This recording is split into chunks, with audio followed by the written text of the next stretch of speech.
However, to our friends in Tanzania, akijameni, mfungueni curtain tukuje tuwaonyeshe.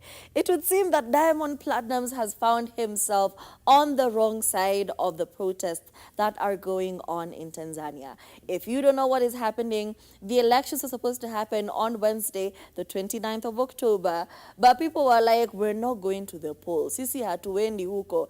Because first of all, our president is pretty much running unopposed, given that most of her opponents and most of people who are vying against her for presidency are either in prison or missing.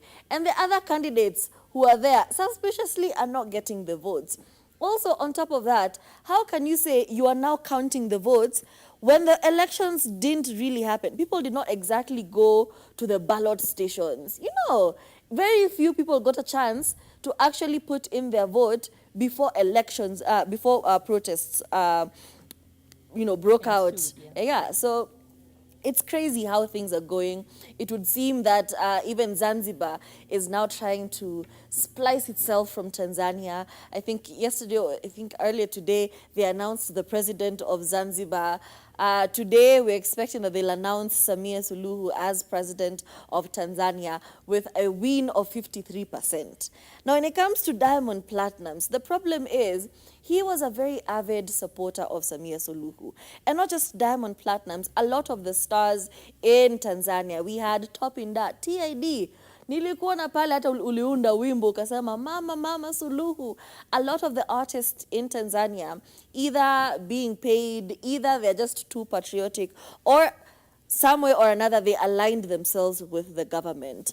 But now that everything has hit the fan, a few of them have now started deleting. We've seen Diamond Platnumz, people in his comment section talking about, you better delete any post supporting Samia Suluhu, or we are coming to burn down Wasafi Studios. And they're not joking, because they did burn down Juma Jukes' shop yesterday. So Diamond Platnumz has actually allegedly fled the country. Samia Suluhu presently is still missing. Nobody knows exactly where she is. But we're also waiting for her to be sworn in secretly later on today or tomorrow. So it's just crazy how it's going. Like, if you're being honest, kama Nuku Kenya, I know we have a lot of reservation when it comes to our current government. But mimi nikiitwa kazi, me as Faith, niambiwe, oh, come MC for a state function. Y'all think I won't go because I'm saying one time?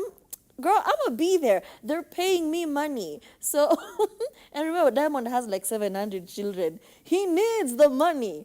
So, yeah, before you take up your torch and you're going to burn down his house, please remember, at the end of the day, money needs to be made. Children need to be fed. I agree with that part, but also the one thing you need to also recognize is, as you are, telling people in advance, hey, if the money comes, I'm gonna take it, right? I'm gonna take it. However, also be ready for the consequences of, if the money comes and you take it, utasulubishwa, because it is, Diamond Platnumz is a huge brand. True. Not just locally, but internationally, right? So when the people are crying, their battle cry is happening. And he's over there puckering up, saying, oh, Madam Suluhu, the best. Hata sijui, walikuwa tu mitume walikastigetiwa the same way, like mitume. Walikuwa, hey, amewaita wote, prophets and others. Apparently, even people didn't understand them. A few of them were working against them because they did not know. But now their names are in the books. Your name too shall be in the book. I'm like, sir, I know you got big lips, but you don't need to pack her up that much. Okay, like calm all the way down, right? And I see the fact that he even deleted the comment is also a very particular response.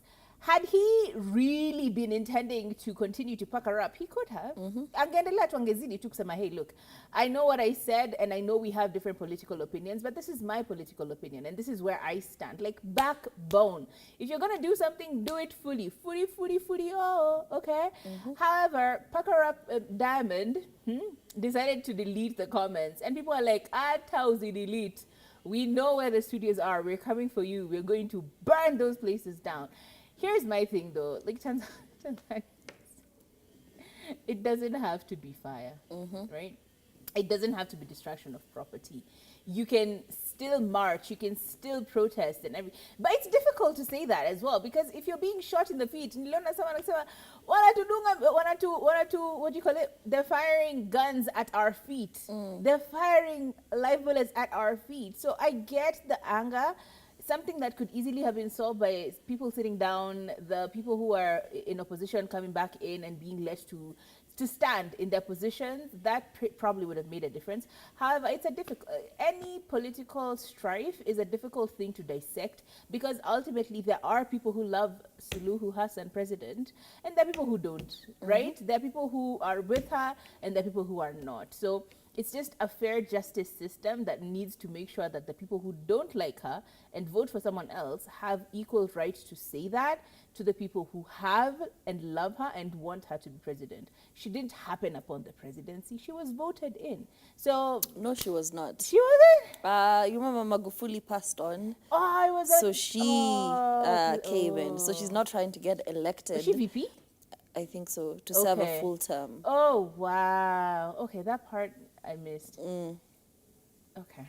That changes things. Yep. That really changes things. You That- expect that really Tanzania, a changes very things. conservative country, to vote in a lady?